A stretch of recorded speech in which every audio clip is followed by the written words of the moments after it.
Cool. Hey, good evening, everybody. What is up? Welcome to another edition of College Football After Dark. Yes, this is the show where we discuss college football, and it's after dark. And of course, my good friend Head Chopper is back from his deathbed. I'm glad you survived that, Chop. You know, it would have been we would have had to host a college football free roll in your honor or something if you didn't make it. So I'm glad you starting to turn the corner, man. Yeah, well, it's better to get it out of the way nice and early in the winter time and see how the rest of the time. Luckily, it didn't come during any trip or anything like that, so that's the good thing. Isn't it like cold as balls out there in Texas? I don't know what the hell's going on. We're not used to this kind of weather, but it's freaking freezing, man. I don't know what's going on, man. Yeah, neither do I. All I know is Kevin Roth was drawing dongs on his Twitter account. On the screen. Trying to spotlight. Like, I am pretty much convinced that all meteorologists at some point in time take a class about drawing dongs on maps. So. Yeah, he's a meteorologist. They probably got 3 or 4 of those classes. Exactly.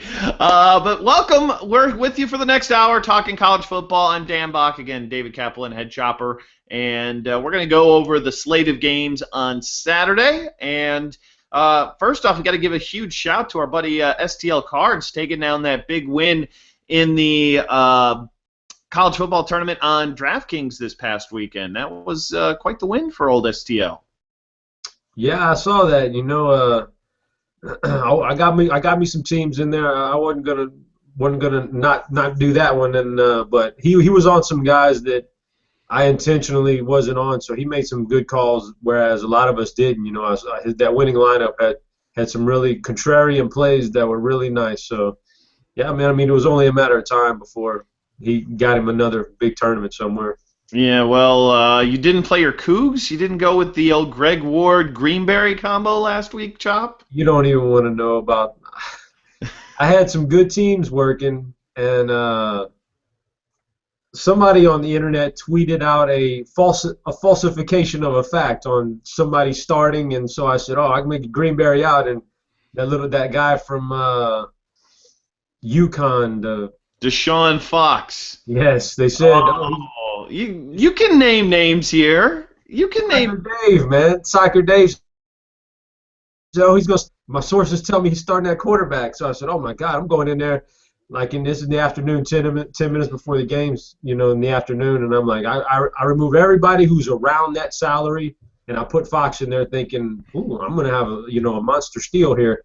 Well, no, he not only didn't start, he caught about 3 or 4 passes, and Greenberry was one of the guys. I removed multiple lineups with Greenberry in there, and yeah, just not cool, man. So Soccer Dave, when you run into Head Chopper, you owe him some beers for that mistweet. Something. Man, yeah. No, it's one of those things. Did he even take any snaps under center? Like, I know everybody was thinking he was going to run the Wildcat. I don't think he did. He took about 3 or 4 and got stuffed, so it was no. He definitely wasn't starting at quarterback, though. There was no element of surprise this week with that. Maybe Army came in prepared or something, but we'll move on. We've got 2 more big tournaments already announced here on FanDuel. Next weekend is the Super Hail Mary. It's $200,000, $25 buy-in, and I don't know about you, but I've been collecting some tickets. I think I finally hit the double digits in that category, so look for some big ticket queues this weekend. Run some trains in there, and give yourself an opportunity over there on FanDuel next weekend for that Super Hail Mary. And then they also announced their $500,000 college football bowl tournament, the King of the Campus. And that, of course, is going to take place in December, run through the bowl season. You'll get a nice, month-long sweat or 2-3 week sweat there. And I'm hoping that DraftKings makes an announcement fairly soon, too, because I don't know about you, but I like collecting tickets. It's fun to collect tickets and then feel like you're entering these tournaments kind of for free. I think I had 18 last week, and it's a lot of equity, but you know what? When you've got that many teams in and your bankroll doesn't deduct it all on the site, I like that feeling. So give me some more opportunities to get some tickets over there, DraftKings. But I'm expecting we're going to hear something big from them here coming in the next few weeks. Chop, let's jump into it this week. We've got, obviously, early slates, late slates, and the all-day slates. First things first, I want to talk FanDuel here. And the early slate on FanDuel. You know, FanDuel's been... I like the fact that they throw in some of these kind of like off the radar games a little bit. Nevada, Air Force, Army, Western Kentucky, but Eastern Michigan, Western Michigan. Wow, I was surprised to see that in the game slate. And honestly, I think you got to roster just about every Western Michigan Bronco here in this matchup versus EMU. There's just way too many great players in what should be probably a fairly one-sided game, but Eastern Michigan is terrible. So how much are you loving these Western Michigan guys this week? Well, on paper, they look really good. I mean, obviously, when you're constructing your roster, it's hard to have too many. You feel like you're defeating yourself if you have too many guys from one team. It's hard to do that, but I mean, I could see multiple lineups with a couple of different guys from this team on it. You know, obviously the blowout factor, you got to kind of be careful there, but still, they should put up a ton of points, and hopefully they don't burn us like some of these other small schools, man, you know. Yeah. I mean, I remember the last time the Western Michigan was on the docket, everybody was loaded up on Franklin. I don't think he that day, if I remember correctly. I'm not sure exactly what game. It might have been one of his worst games of the year versus Toledo, potentially. But I mean, 182, 156, 149, 161, 10 touchdowns the last 4 games. I mean, 9,400. Hell, he could be probably 11,000, and I'd probably roster him against Eastern Michigan. He's a lock for 2 touchdowns. So I think he's a really, really safe play this week. But let's start at quarterback in general here. And, this is, looking at the slate here this week, Trevone Boykin against Kansas. You know, he is the most expensive guy on FanDuel, pretty expensive on DraftKings. Is this a situation where blowout is going to hold him back a little bit, or do you think TCU's just got to kind of destroy this team, kind of get up in that top 4, and you're not worried about that? Yeah, I'm not worried about blowout because they're going to score points. I mean, this is the same team that just hung like an 80 spot a couple weeks ago on a hapless team. It's not the blowout factor. It's more of his salary. You roster a guy at that price at quarterback, and you can pretty much kiss Connor or Franklin or any of those big receivers goodbye because you just can't fit them all on there and have a competitive team. So you got to kind of take a stand. Do you want to go with Boykin or do you want to go with a big running back? It's the salary that'll hold me back, but it's definitely not the game itself because they'll go for 70 points in this game if they have to. They're trying to fight for that playoff spot, and that comes with some wins that jump off the charts to the guys taking the vote. So, and now they're into their smooth part of their schedule, man. The big stuff is over with, so now it's just about style points. The only way they're going to move up and keep their place in the rankings is going to be through style points. So I wouldn't worry about a blowout. I think he can hang a big number here, but it's a big salary, though.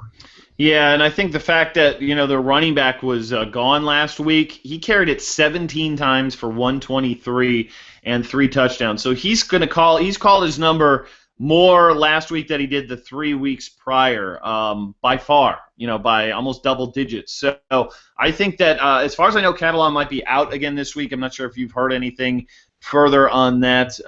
But if he is out, then clearly, that's kind of going to help his running game even more. I don't understand why Rakeem Cato is 10-2 on FanDuel. I don't get it. I mean, I guess he did have 30 fantasy points last game, but, man, he only threw the ball 19 times. And I think that he's somebody I'm not really interested over there. What's your thoughts on Dak Prescott this week going against Alabama? He's a Heisman hopeful. I think he's going to be in New York, has a chance to win it. Bama's got a tough D, but Mississippi State has risen to every challenge they faced this year. So at 10-2, he's expensive, but on DraftKings, I think he's like 8,600. So what's your feeling on him more so on that site this week? Well, because of the price, I've marked him off my list as far as guys who I really want to use this week. I'm not gonna roster him because even on DraftKings, it's a little bit more than I want to spend on him with that matchup. With that being said, I could see him putting up a huge Heisman type game because they're fighting. They're the number one team in the nation, and I got a feeling this game is gonna be a little bit haywire, but just to play it safe, I'm not gonna roster the guy. But I could see some scenarios where he has like 100 yards rushing and a couple hundred yards passing and piles up some touchdowns. Alabama's not the same defense that we've seen in previous years. The price is just a little bit too high for me. Definitely on FanDuel. I'm willing to kind of pay that 8,600 number, I think, on DraftKings. I mean, that's significantly, it's almost 1,000 less than Boykin, so it does open up some more. But there's a lot of plays over on DraftKings that you can roll out this week. Okay, a few other quarterbacks for us to look at. Well, why don't you just give me some more quarterbacks that you're looking at this week on DraftKings or FanDuel? Some guys who are slightly less than those big $10,000 quarterbacks on FanDuel. Guys I'm more apt to roster this week. Guys like J.T. Barrett, Everett Golson, or Marquise Williams in the $9,000 range. They have some pretty decent matchups, and those are some studs. If you're going to go middle tier, I'll throw a guy out there who he's getting a lot of hype right now, and he deserves it. Is Joshua Dobbs from Tennessee. Yeah, going against Kentucky this week. Yeah, I mean, I kind of saw this guy a few weeks ago, and I noticed that he was a pretty good player. Then 2 weeks ago, they gave him the start, and he had a big blow-up game. He had a bye week, and so now he gets Kentucky. So, like I said, there's a lot of hype surrounding him, and especially out there in Tennessee, they really like him. So, and I seen him; he was real good against South Carolina. He's got a lot of skills. I don't like that they raised his price up that quick because he was a min salary guy ago, but. Then again, if you don't raise it up, he'd be a 90% owned guy. So, I mean, I like him though. Even at that middle tier range, if you want to save a little money, I think he could put up 100 yards heartbeat. Yeah, he is. He's got a fair number, and he's done it against some tougher competition there, at least in Alabama, South Carolina, not particularly great. But he does it running and passing. We talk about the dual threat quarterbacks and how important it is to kind of maybe focus on those guys a lot in this daily fantasy format. So he's somebody to maybe consider. Let's look at a few other guys in the lower tier here. You threw a tweet out that you could talk about Treon Harris for an hour. I don't know if I could talk about Treon Harris for 20 minutes, let alone an hour. I don't like him nearly as much as maybe you do based on that tweet. I know he had 215 yards passing last game. I know he had 2 touchdowns. And let's face it, South Carolina's defense is not particularly good, but I still kind of make him a plug and play. He's cheap, $5,700 on FanDuel, but I'm not sure if I'm all in on him. No, I was just saying that tongue in cheek. You're just trying to get Cam rattled. Last week against Vanderbilt, when his price isn't that much higher now, but it was really minimum salary last week. But that was Vanderbilt. South Carolina is not a great defense, but they're better than Vanderbilt. I still think at the salary, if you wanted to take a chance that low, it's one of those things. You take a guy that low, and you're rostering a potential dud. So. But he's worth a risk in a GPP for that kind of price. But, yeah, I wouldn't expect the same kind of game that he had against Vanderbilt. Deshaun Watson not available on FanDuel. So, come on, FanDuel. Get that fixed. But is available on DraftKings this week. He was unbelievable talent before he got hurt. I mean, you look at this fantasy point output. He had a 36 fantasy point game and a 46 fantasy point game and a pretty solid 20 fantasy point game in about a half against Florida State before he got hurt versus Louisville. Georgia Tech's defense hasn't been very good this year. Do you think he gets back to that, or are you worried with this being his first game? Read your feelings on him, because if he was 8,100 before the injury, I think I'd play him, but now I'm need to be talked into it a little bit. Yeah, there's a little bit of hesitation there, considering that this is the first game back, and it's not like 8,100 is like a punt salary. If it's down there in the 5 or 6 range, that's a different story. But 81, you're taking up a pretty good chunk because the guys around him you can pay 300 more and get a for sure thing in Marquise Williams, or pay 300 less and get a fairly rock solid Rakeem Cato type. So 81's nothing to sneeze at. It's a little bit worrisome whenever you think about that coming off the injury. I mean, so I can't, if it was cheaper, or if he had a game under his belt already since being injured, maybe he's a guy you go all in on, because it is a good matchup. But coming off the injury, I'll temper my expectations a little bit. He'll be on a couple of teams, but I won't go haywire on him. Are you officially done with Christian Hackenberg? Oh my God, man! Are you kidding me? Oh, if you can't get it done, not only could you not get it done against Indiana, but to look that pathetic against Indiana that takes something special right there, man.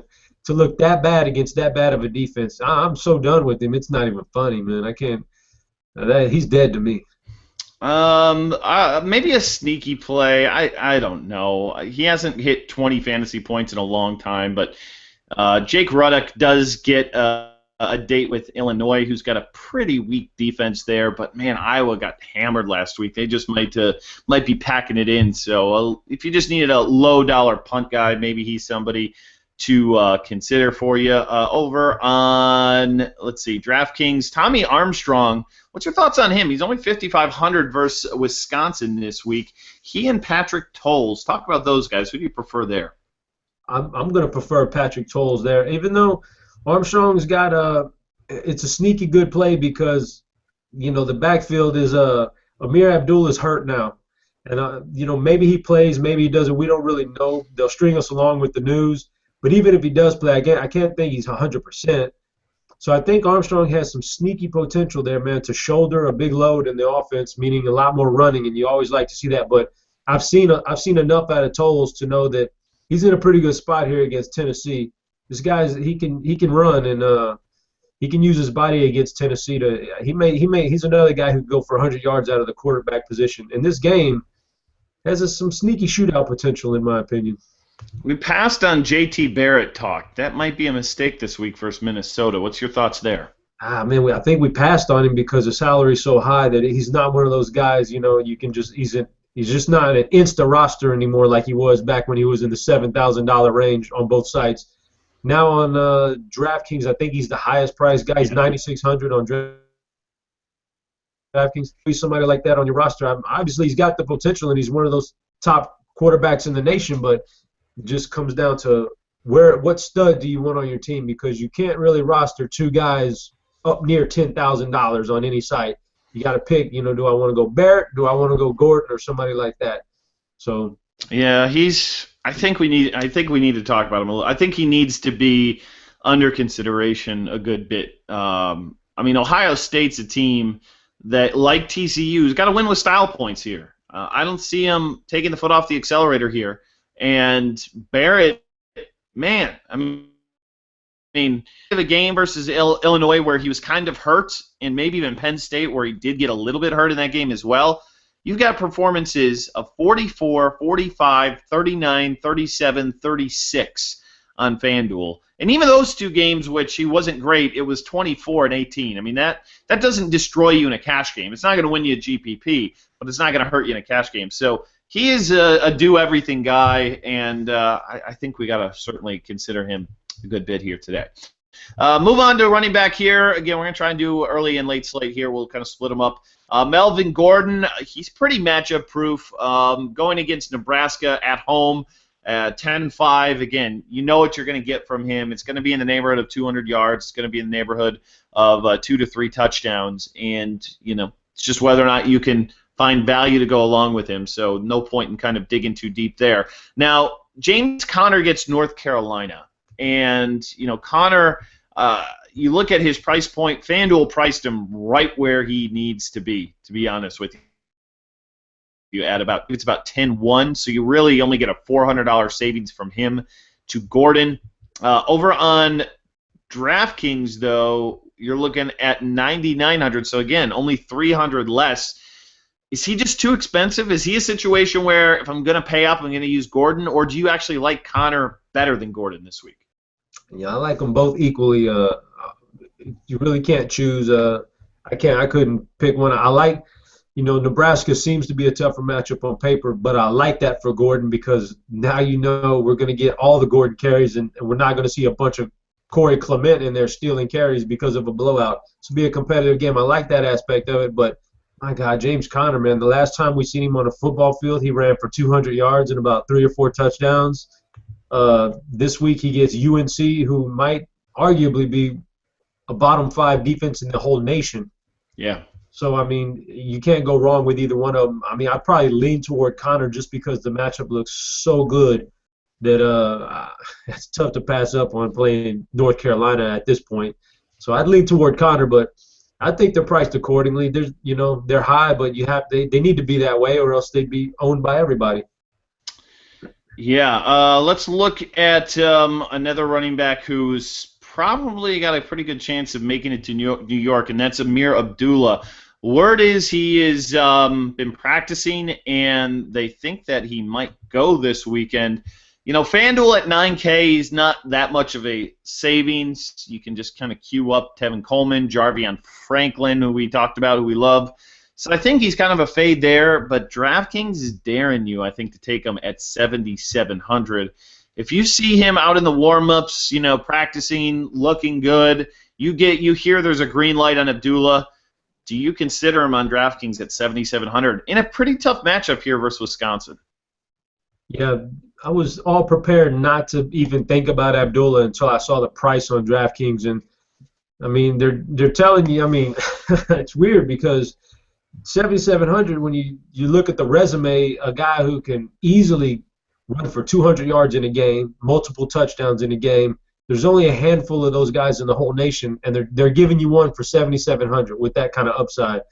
So, yeah, it's tough. You're putting together some rosters. It's tough to, not take him and put him on some kind of a roster and because he's just got that kind of upside. But that's the only thing that's keeping him hanging on by a string for me this week is that killer price on DraftKings. Tevin Coleman has not scored a touchdown in 3 weeks. Does that change this Saturday? I don't know, man. That's a good question because I'm looking at the Vegas line, and they're not projecting a whole lot out of Indiana. The problem with Tevin Coleman is that ever since their quarterback went down and then the next guy came in, he's brutal. He's horrible. I mean, Shane Wynn can't get a pass thrown his direction anymore. Everybody's stacking the box on Indiana. So that's the problem with Coleman is the fact that there's no passing game. He could break out. He could break a long one. I'm not going to put my money on him not scoring. I think he could score. I don't know if he has those games we saw earlier in the year, where 150 yards and 2 or 3 touchdowns. I don't know if he can do that quarterback under center. It's too good to pass up on DK. I mean, at 6,800 to me, all day long. All day long. Not even going to overthink that one. FanDuel, I think he's more of a GPP play maybe over on that side. One of the smaller school guys that we like, I think Leon Allen is another nice matchup here against Army. Had 8 receptions last game, so keep your eye on him. Give me some more kind of mid to lower tier running backs you're looking at. Georgia Tech's got a guy who's putting up some pretty good numbers now. Sunshine Dies.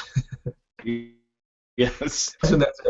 Days or Dies, whatever it is. But, I mean, ever since Lasky went down with a shoulder injury, he stepped in to be the starter. And, I mean, I think he's on a 3-game run now where he's had some pretty massive fantasy games, each and every one of those games. So, I mean, he's in there. He's in that middle tier range. Oh, I don't want to go to this well, man, because I know you don't like this one, but I have to do it, man, because this guy's a killer, man. Every week he gets multiple touchdowns. Mark Weissman draws Illinois this week. I mean, it's Illinois. Talking about it last week, did he? He got one in the end zone, and then their team got blown out, so he didn't get a chance to get another one. But 14 carries for 21 yards. God, this guy stinks. He sucks, man. But you got to look at that touchdown column. Like he went on a streak there about 4 or 5 games in a row where he had 2 touchdowns in a game. So, if you want to save a little money, he's down there in the middle tier range. it's Illinois. I mean, Illinois is not good, man. So you got Weissman there, but there's if you don't want to go that direction, in the same game, I really like Josh Ferguson this week against Iowa because he's not a typical line up and run out of the backfield, up into the line kind of guy. He's going to catch a bunch of receptions this week, and they're at home, and they got Wes Lunt back under center, so it'll help things for Ferguson. He could catch 8 passes this week against Iowa, I think. Just a note, Shaq Thompson for Washington looks like he's going to go back to playing defense. He's cheap on FanDuel, but I wouldn't use him for that reason. Keep your eye on Devin Johnson. If he would be out, Remy Watson, 5,500 for on FanDuel, had 3 touchdowns last week. Yards per carry weren't particularly great, but it seems like that offense, they must have a hell of an offensive line or something because they can just run at will against pretty much anybody. So keep your eye on that. Terrace Jones-Grigsby is questionable. If he would be out, I think Nick Wilson is somebody we want to certainly keep our eye on. What about Keith Ford? Could he eat this week going against Texas Tech, or is this still too kind of busy of a backfield here for Oklahoma to kind of use one of these guys? This is murky, man. It's muddled water out there. Texas Tech sucks terribly against the run. They do, but man, there's like a 3-headed thing going on in the Oklahoma backfield, and Keith Ford's the starter, but it's only the starter by name. I mean, you're looking at his carry. I can't pay for a guy, and I know the upside is there, and he's a GPP guy for me. He's certainly not a cash guy, but even with a good matchup, you don't want to pay for a guy who's going to get 8 or 10 carries. I mean, you really have to maximize those things, and I'm not sure he's going to get a whole lot more than 10 carries because he really wasn't getting a whole lot more than 10 carries before the injury. He was doing a lot with them, though, but you're right. I mean, it was split with Ross, and then Perrine comes in. So, but here's the Cody Thompson, who I really don't know anything about, is the quarterback. I guess he's min-salary, but I honestly think they're just going to run this football like 50 times in this game. So I don't know. I think that the price is pretty fair, that they definitely make GPP plays. I don't think they're going to be a high ownership. It's just going to be a kind of a crapshoot which one is going to have the big day. So keep your eye on that situation. I don't mind this Wayne Gallman from Clemson. He's somebody who is kind of taken over their running back spot. Not cheap, but over 100 yards in each of the last 2 games. Catches some balls out, which is always a plus, so keep your eye on Wayne Gallman. I think he's particularly cheap there on DraftKings, so definitely somebody who I might have a little bit of interest in. All right, move on to the wide receiver spot here, Chop, and I think Amari Cooper is play of the week here. If you look at Mississippi State, they have struggled with the deep ball a good bit, and that's what Cooper does very, very well. I mean, hell, remember Kentucky, how they kind of hung with Mississippi State? So I think this could be a really big game for Amari Cooper. You got to think they're going to try and double team him, but you also got to think that other teams have tried that as well. What's your thoughts on him this week, or are you just not really wanting to spend at wide receiver? I'm always down for spending on a guy like Cooper or one of those other studs, and he's probably the biggest stud at receiver this week. It's a tough call. I mean, on FanDuel, 8,700. Once again, you're left with figuring out, do I want to spend on Cooper or would I rather roster? I mean, that's not that far from Javorian Franklin, territory right there.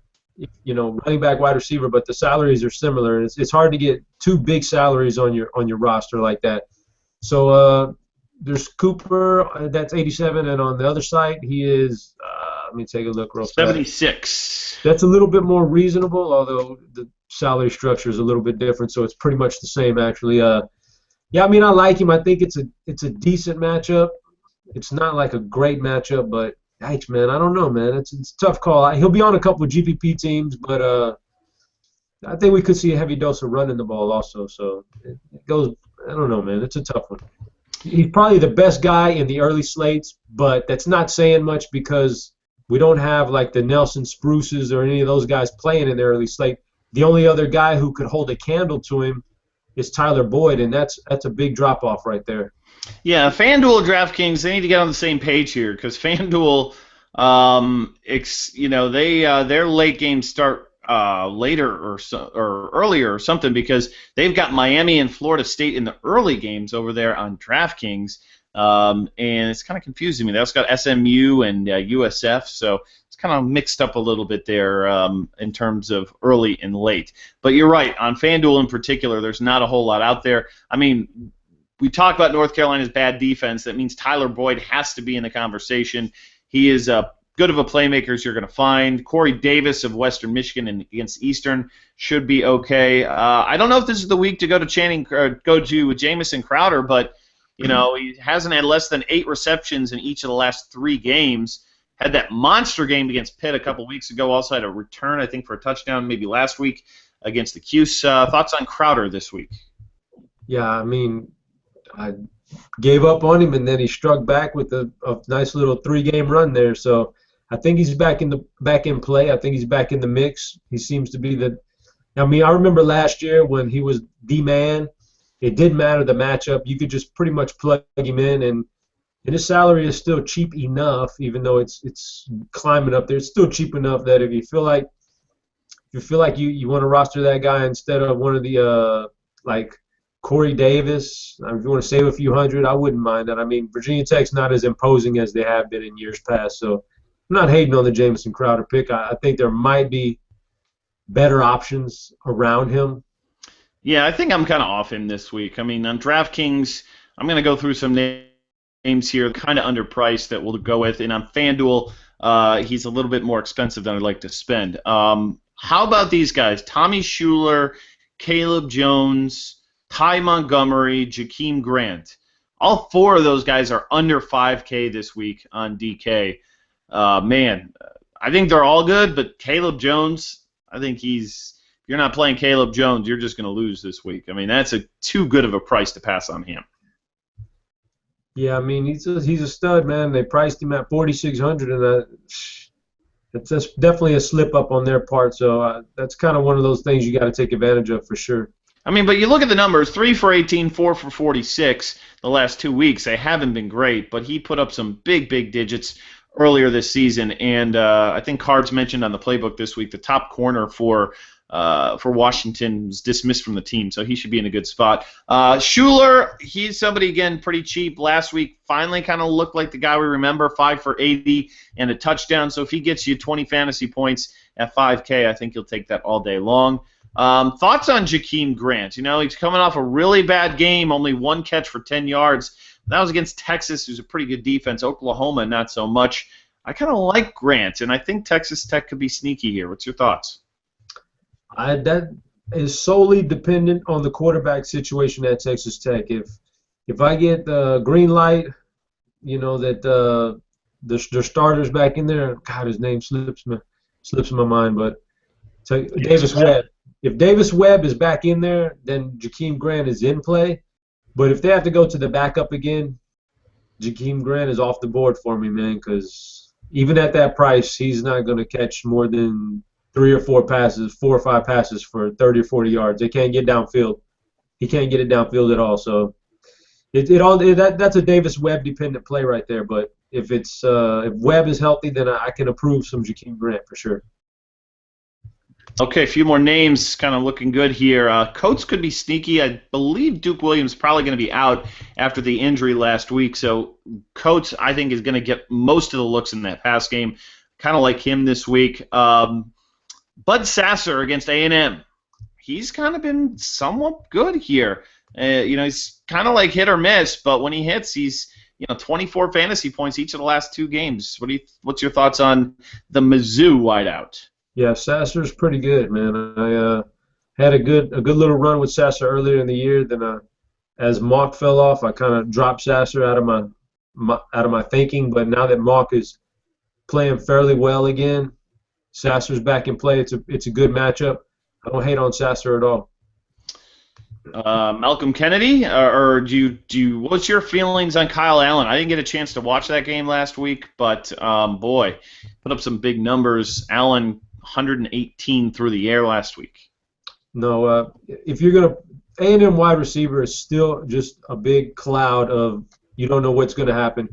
But the guy he looked like he was favoring more than anybody was Josh Reynolds. So if I was going to go anybody on A&M, it'd be Reynolds. They just looked like they had a little bit extra chemistry. I mean, Malcolm Kennedy caught that first play of the game for like a 60-yard touchdown. You take that out of his stats, and I know it's, can't take it out of his stats literally, but if he did, the rest of his game was very, very subpar. But Josh Reynolds had a good game all the way through and got a lot of looks from him. So that'd be the guy I'd lean for on Texas A&M.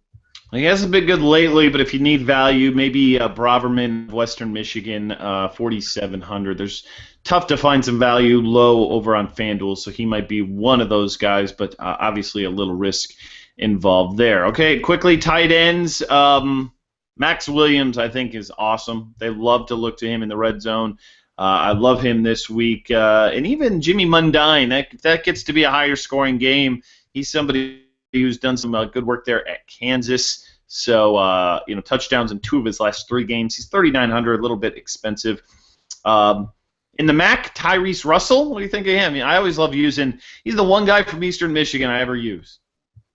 Well, he's the team leader as far as targets and receptions, I believe. So, yeah, for a tight end, he's as good as you're going to get as a tight end because you pretty much – I mean, this week especially, I'm looking at it, it's a mess. So you go Russell, go Mitchell Henry from Western Kentucky with a nice matchup. Dan Vitale is back, and I like this game against Notre Dame as being a real competitive.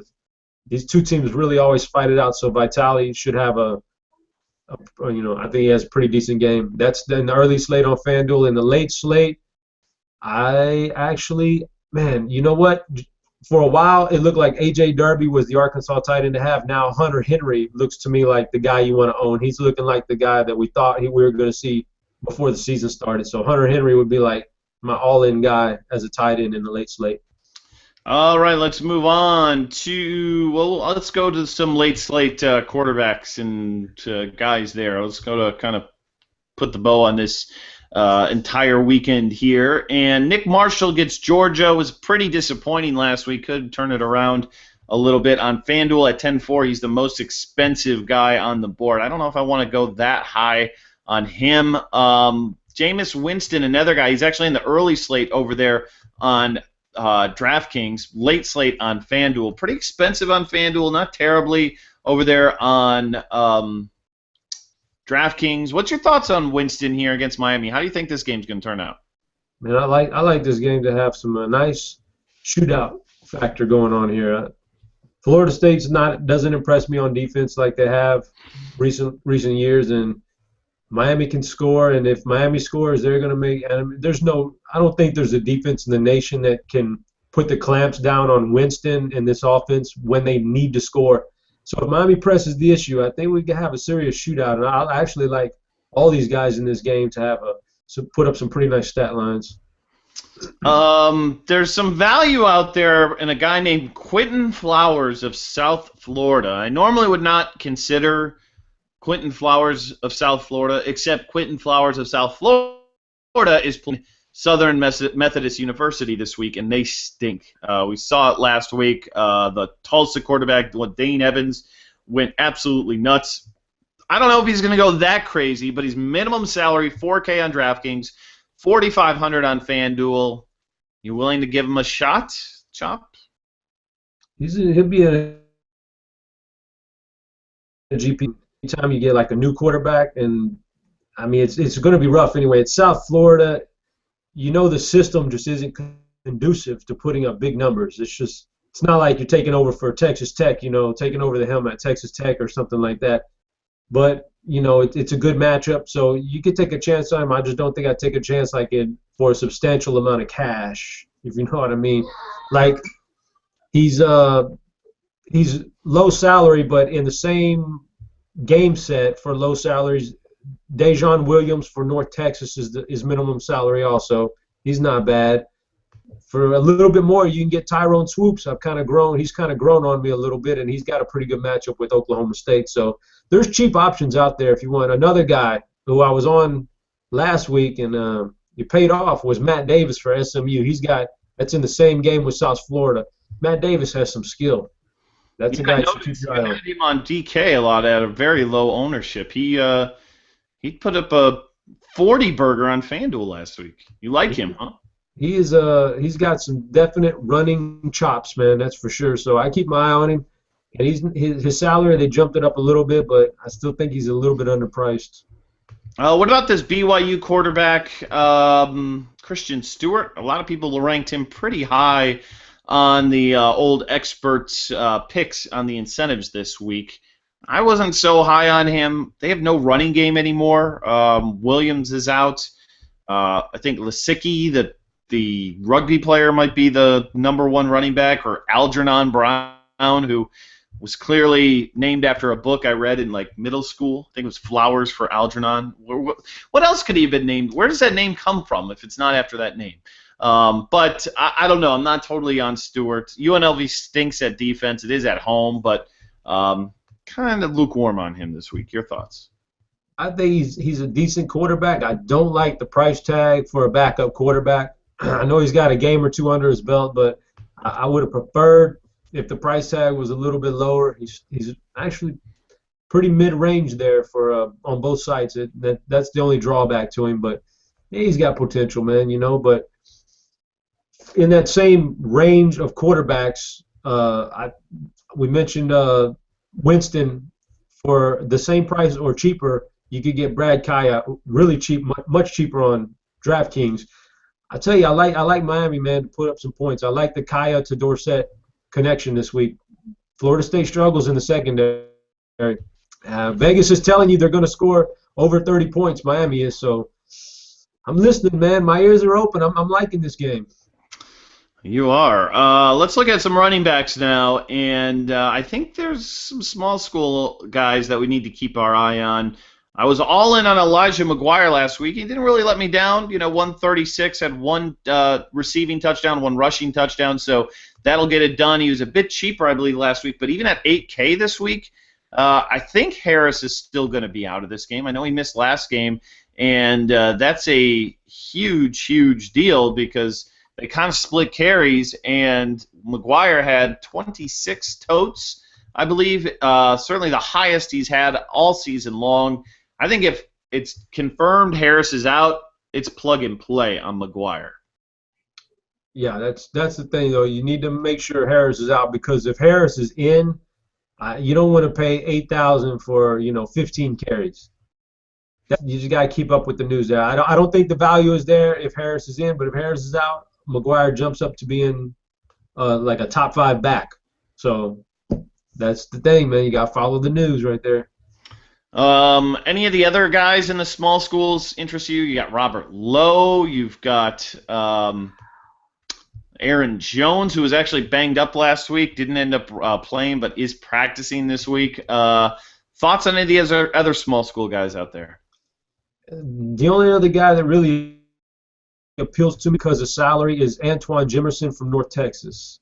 Like, I know Aaron Jones is 7,200. That's a little bit too high for a guy who's banged up. Like, I'm not even sure if he's going to play for sure, and I definitely don't want to spend that kind of money on that. But Jimerson, he's a pretty decent back, and the matchup with UTEP is a really good matchup. So if there's another small school guy, that's my guy.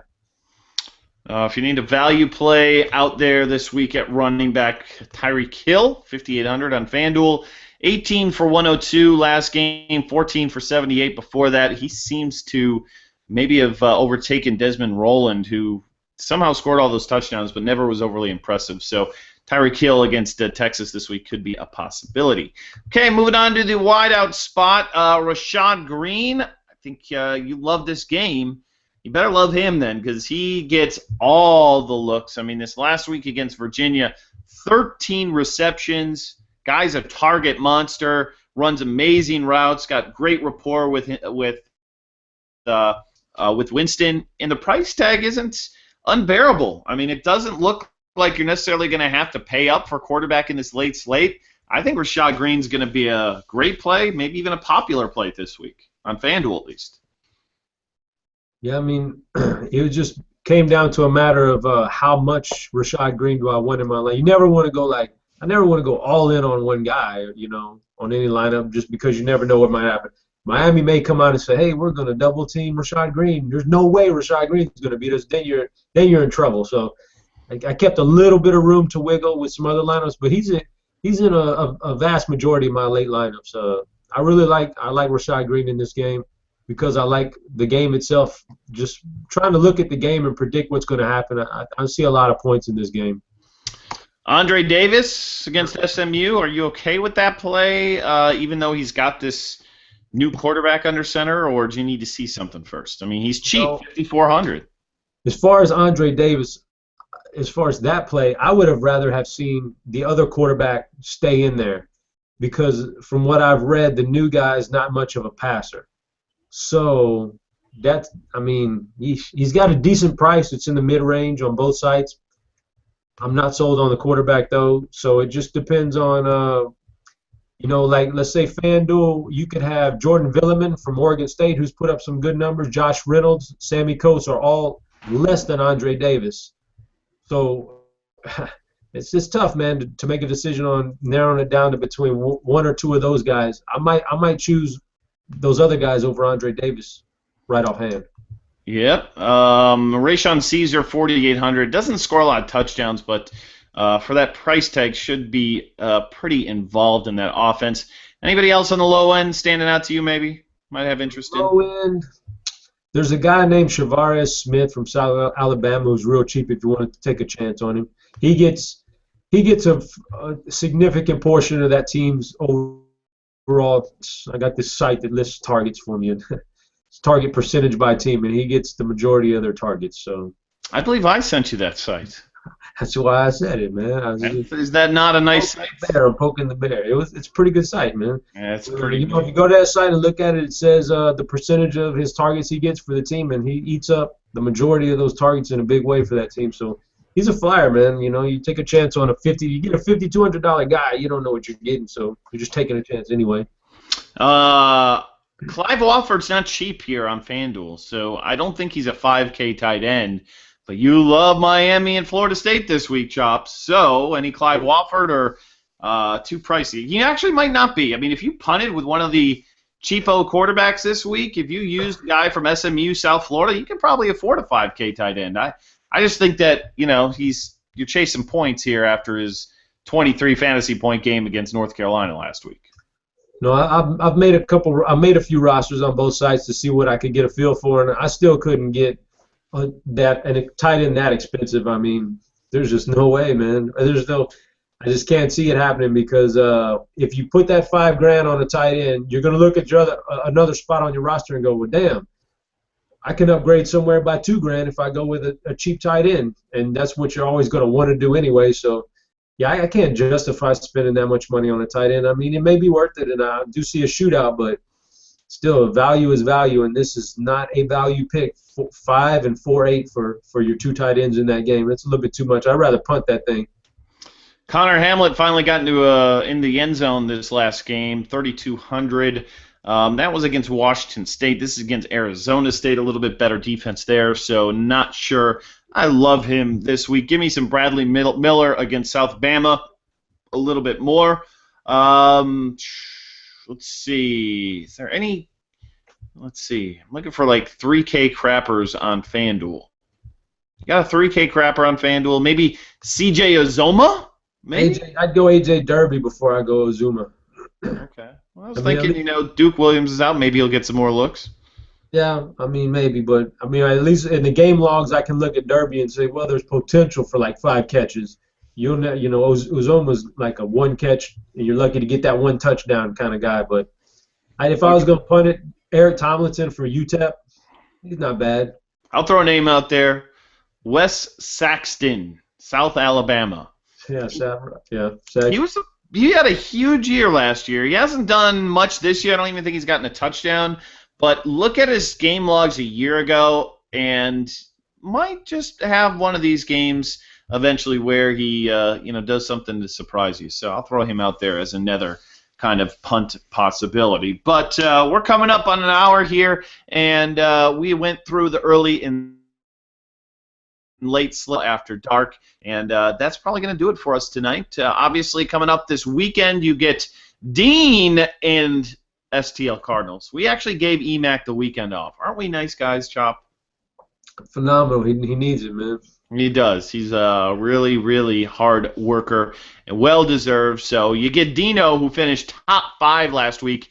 But honestly, it's going to be the STL show on Saturday morning. Let's not kid ourselves. So join him. Those guys, 10:30, they get started. Also, check out our incentives material if you haven't done so already. It is amazing content. They give you plays early slate, late slate, and again, with the season, about a little over halfway over now on the season. So just 1 week, you can turn that $35 into $3,500. Not saying it's 100% going to happen, but I promise you, these guys know what they're doing. So not an expensive price point, and I think you'll find them fairly useful assembling your rosters this week, and especially if you don't have all the time or maybe not all the knowledge. There's a lot of players here to kind of look at handicaps, so certainly can help you do that. But that's going to do it for us tonight. Good luck in your games.